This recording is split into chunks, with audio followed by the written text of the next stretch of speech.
अस्सलाम वालेकुम वरहमतुल्लाहि वबरकातुहू। कैसे हैं गाइस? सब खैर खैरियत से हैं? अल्हम्दुलिल्लाह मैं भी ठीक हूँ। आज का जो हमारा टॉपिक है वो इंतहाई खास किस्म का है। मैं कैसे टॉपिक पर बात करूंगा जो एक एंशियंट हेरिटेज भी है और उसके बारे में आज भी जदीद टेक्नोलॉजी भी हैरान है कि भाई ये किस तरह बिल्ड हुआ है, किस तरह इसकी कंस्ट्रक्शन की गई थी। जी मैं बात कर रहा हूँ मिस्ट्रीज की, यानी पिरामिड्स ऑफ इजिप्शियन की, यानी अहराम मिस्र। अहराम मिस्र दुनिया के कदीम तरीन और सबसे मशहूर अजायबात में से है। इनमें सबसे नुमाया और बड़ा जो अहराम है वो ग्रेट पिरामिड ऑफ गीजा है। ये है ये जो काहिरा के करीब वाक़ है। यहाँ इसके बारे में चंद आम मालूमात मैं सबसे पहले आपको शेयर करता चलूं। इसकी तामीर का तकरीबन जो अंदाजा लगाया जाता है वो 2560 यानी 2560 कबल मसीह यानी 4500 साल पुराना फिरौन खुफू के दौर में हुआ था। इसकी ऊंचाई असल में जो है वो तकरीबन 146.6 मीटर, जो आज तकरीबन 138 मीटर रह गई, यानी 138 मीटर रह गई है। इसका वजन तकरीबन, यानी जो पिरामिड्स ऑफ गीजा का वजन है वो 5.9 मिलियन टन है। ये तकरीबन 6 मिलियन टन के बराबर का हजम, यानी जो हजम है यानी cubic metre 2.6 million cubic metre है। इसमें लगे पत्थरों की तादाद लगभग 2.3 मिलियन के बड़े चूने के पत्थर यानी लाइमस्टोन ब्लॉक्स भी लगे हुए हैं। माहिरीन कदीमा ने अब तक मिस्र में 118 से 138 आराम जो है वो दरियाफ्त कर चुके हैं। इन आरामों में सबसे मशहूर आराम जो हैं यानी पिरामिड्स हैं वो हैं गीजा के 3 बड़े आराम हैं। एक ऐसा कदीम अजूबा है, यानी एक ऐसा कदीम वंडर है जो कदीम 7 वंडर्स में से सबसे इस आलम में मौजूद वाहिद है जो आज भी मौजूद है। ये इंजीनियरिंग का ऐसा कमाल जो आज भी जदीद आलात के बगैर इतनी दुरुस्त पैमाश और सीधी लकीरों के साथ इतनी बड़ी तामीर आज भी जो बड़ी टेक्नोलॉजी को हैरान कर देती है।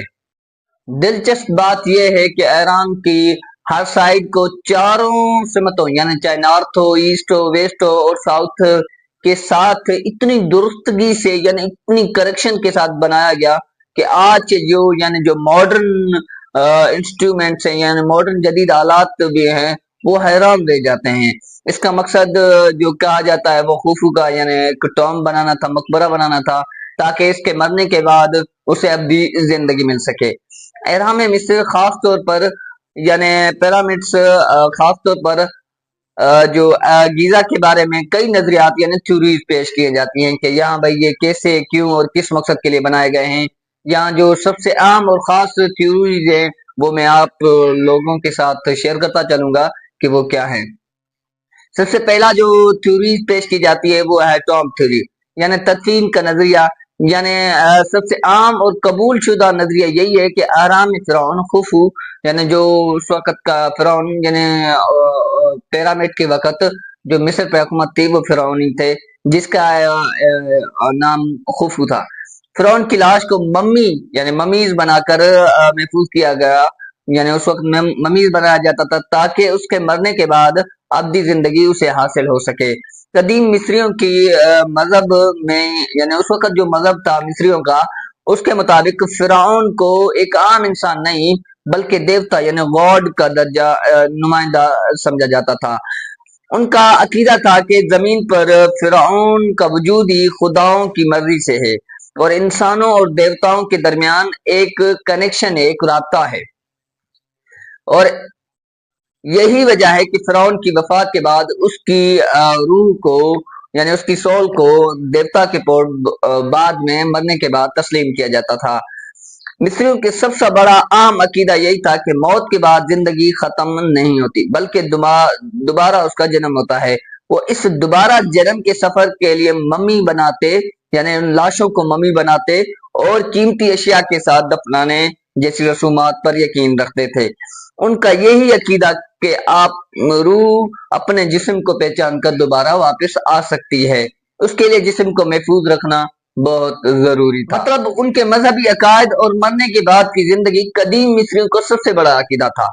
فرعون کی روح مرنے کے بعد آسمان میں ستاروں کے درمیان ابدی ہو جاتی ہے. ان کے عقیدے کے مطابق ان کے لیے ایک اوزیرس نامی دیوتا تھا جس کی وہ پوجا بھی کرتے تھے. وہ نامی دیوتا جو مرنے کے بعد یعنی جو موت کا دیوتا تھا یعنی زندگی کا دیوتا تھا یعنی جو مر جاتا اس کے بعد کی زندگی کا دیوتا تھا اورین کے برج سے منسوب تھا. اس عقیدے کے مطابق ایرام کو اورین بیلٹ کے 3 ستاروں یعنی جو 3 ستارے تھے اپنی ایک سیدھی لائن کے اندر کی سیدھ میں اس لیے بنایا گیا ہے یعنی جو ایرام ہے وہ ان 3 ستاروں کی سیدھ میں بنایا گیا ہے. فرعون کی روح کو آسمان میں اپنے ابدی زندگی اپنی ابدی سفر کے لیے ایک واضح اور درست راستہ مل سکے اور وہ اس آسانی سے یعنی جو ان کا دیوتا تھا اوزیریس ان کے پاس جا سکے. اور ایک مقبول نظریہ یہ بھی ہے. نمبر 2 جو ہے وہ ہے عقلی دلائل پر مبنی انجینئرنگ اور تعمیر کے نظریات. تو اب سوال یہ ہوتا ہے کہ بھئی اہرام یعنی جو پیرامڈ ہیں ان کی تعمیر کیسے ہوئی. اس پر کئی خیالات اور تھاٹس موجود ہیں. سب سے پہلا جو تھاٹ ہے وہ یہی ہے کہ ریمپ تھیوری ایک لمبی مٹی یا پتھر کی ریمپ بنائی گئی تھی تاکہ پتھروں کو اوپر کھینچا جا سکے. اس طرح خیال کیا جاتا ہے کہ پتھروں کو اوپر لے جایا گیا ہوگا. دوسرا جو تھی وہ اسپائرل ریمپ تھی یعنی اہرام کے چاروں طرف یعنی پیرامڈس کے چاروں طرف گھومتی ہوئی اندرونی یا بیرونی ریمپ سے پتھروں کو اوپر لے جایا گیا ہوگا. نمبر 3 جو ہے وہ ہے ہمارا فلکیاتی نظریہ یعنی ایسٹرونومیکل تھیوری یعنی اہرام کی سائڈ جو ہے یعنی چاروں اطراف کا بالکل سیدھا رخ اور ستاروں کے ساتھ درست مطابقت یہ اشارہ دیتی ہے کہ یہ اوریون بیلٹ یا شمالی ستارے پولارس کی حساب سے بنائے گئے تھے. مقصد آسمانی قوتوں یا دیوتاؤں سے جڑنا تھا اس وقت کے مذہب کے مطابق. نمبر 4 جو ہے وہ ہمارا یہی ہے کہ پاور ہاؤس تھیوری تھی یعنی انرجی تھیوری. کچھ ماہرین اور متبادل محققین کا یہی کہنا ہے کہ اہرام کوئی انرجی کا مرکز یا قدرتی پاور پلانٹ تھا جو زمین کے اندر انرجی اکٹھی کرتا تھا. یہ نظریہ سائنسی طور پر ثابت تو نہیں ہے لیکن اس وقت جو نیو جنریشن ہے نیو ایج اس میں بہت زیادہ مقبول بھی ہے. نمبر 5 جو تھا وہ یہی تھا ایلین یا مخلوق کا نظریہ یعنی اینشینٹ ایلینس تھیوری. آج بھی کچھ لوگ یہی مانتے ہیں کہ قدیم انسان اتنی بڑی تعمیر ظاہر سی بات ہے بہت لمبا 138 میٹر لمبا ہے تو اس میں آج بھی لوگوں کا یہی ماننا ہے کہ اتنی بڑی تعمیر اور درست تعمیر یعنی کنسٹرکشن خود انسان نہیں کر سکتا وہ بھی بغیر کسی ٹیکنالوجی کے. لہذا یہ بیرونی مخلوق ایلینس یعنی یا انتہائی ترقی یافتہ تہذیب نے بنائی ہوگی. یہ نظریہ ثبوت سے خالی ہے مگر جو اس وقت سوشل میڈیا اور ڈاکیومنٹریز میں بڑا مقبول ہے. آپ کو ہر ویڈیوز میں یہ مل جائے گا کہ بھئی یہ ایلینس نے بنایا تھا یہ آپ کو سوشل میڈیا میں بڑا ہی مقبول ہے. نمبر 6 جو ہے وہ ہے لاسٹ ٹیکنالوجی تھیوری. بعض ماہرین کا خیال ہے کہ قدیم مصر یعنی اینشنٹ ایجپٹ کے پاس ایسی ٹیکنالوجی تھی. ایک یہی خیال ہے کہ ان کے پاس ایسی ٹیکنالوجی تھی جو وقت کے ساتھ ساتھ ختم ہو گئی لاسٹ ہو گئی جیسے پتھروں کو نرم کرنے والے کیمیکلز ہو گئے مخصوص آواز یا فریکوینسی سے پتھروں کو ہلانے والے آلات. یوں سمجھ لیں اس کا خلاصہ یہی نکلتا ہے کہ اکثر ماہرین کا خیال ہے کہ یہ اہرام مصر کہ فرعون کا مقبرہ تھا لیکن تحقیق اور بحث آج بھی اس پر جاری ہے.